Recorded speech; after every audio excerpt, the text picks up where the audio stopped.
everybody. I'm here today to bring attention to you to a forgotten space, the direct current. For those of you that wonder what is direct current, 100 years ago, Tesla and Edison had a fight over what is better for the new grid when the first electricity was brought to a city. Edison lost because of distance. 100 years ago, you couldn't go more than a kilometer with direct current to light a city.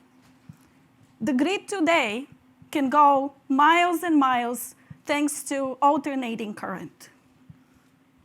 Forward 100 and something years to today, there's an opportunity to look at direct current again.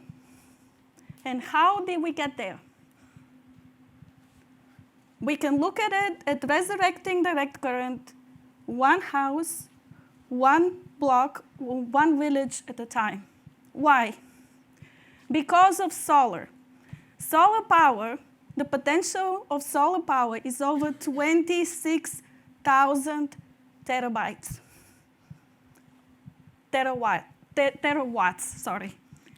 26,000 terawatts. That's like more than 10 times what the planet needs in energy consumption per year. And the sun is not going away. Why Resurrect DC? In 2008, there was an ice storm in Massachusetts. That's where I'm originally from. And 1 million homes went in the dark. The ice storm literally ripped the wire out of my house, leaving me in total cold and darkness. 2 weeks or more to get the power back on, with crews working along the clock. 6 gallons of gasoline just to keep the heat running. What I found out in this, at that time, was that my house literally needed only 1.5 kilowatts of power to function. There were a few trade-offs. I couldn't plug in the hairdryer and the washing machine at the same time, but everything else worked pretty well. So how to be prepared for the next time when there's an ice storm, or in California, the rolling fires that have been taking people off the grid as we speak?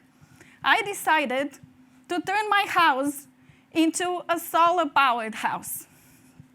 Solar generation actually starts with direct current.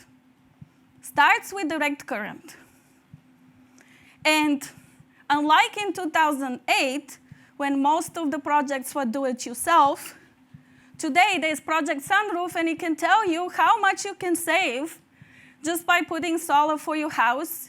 What's the maximum space that you can leverage on your house? Like in my case, I can put at most 20 panels and generate 7.8 kilowatts, plenty for my 1.5 consumption. And go from there. So what else is available in case you don't have sun, or the sun is not shining all the time? Massachusetts gets pretty cold. So just going solar is not always the best option.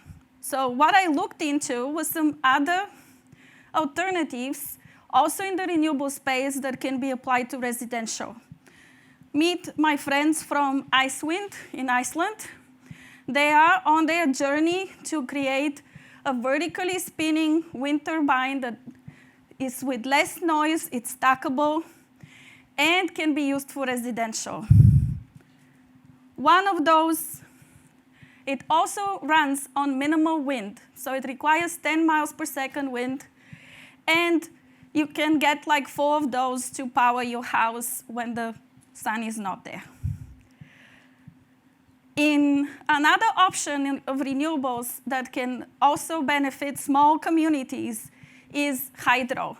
In Nepal, through the UNDP funding, there's over over 4 micro hydro plants that are powering 23 households.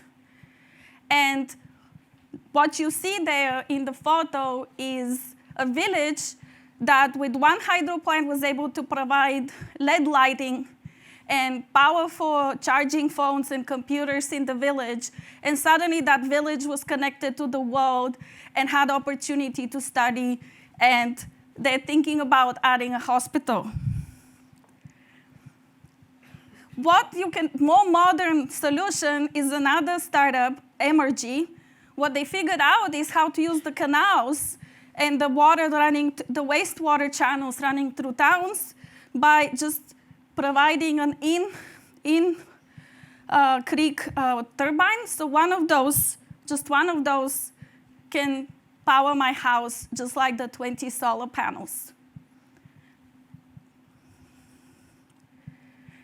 So why we need to think about direct current? It's, like I said, solar generation is pretty big, direct current first. Yet the grid is alternating current. What that means is that we go through a lot of waste just moving from direct current to alternating current and alternating current to direct current. Why?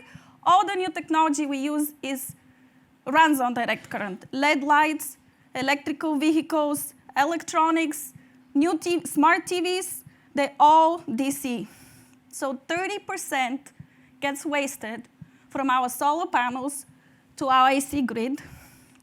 Another 14% gets wasted to go from our AC grid to our devices. And just considering a DC air conditioner, that's my next purchase, will save, it's 47% more efficient. We don't think DC today, so I hope you start thinking about DC and realize that it's really within our reach, and there's opportunities and examples that it's here today. So one option is a solar carport that powers your EV. Solar Edge is the inverter that helps with that.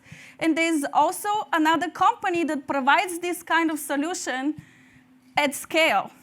Solar panels, charging EV station with storage, all in one, all on DC. Another company, B-Box, is on a mission to bring energy to Africa through direct current. Again, solar panel, they provide a line of DC appliances that's listed here to get direct current in places where the AC current is not there yet. So it's really about choices, whether you want to have your rickshaw powered by a solar panel or your Tesla. You can see the difference in energy consumption. And it's really within each of ours reach, just like I reached out to Energy Sage to figure out what it will cost to get solar panels on my house. And just like all the ladies before me ask the question why and what you can do and vote, Emerge Alliance is the standards that can change the AC grid to DC grid in the future. The distance is no longer the challenge. Technology is no longer the challenge.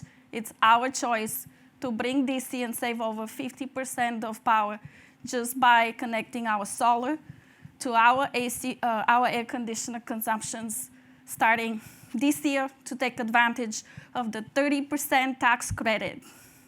Thank you.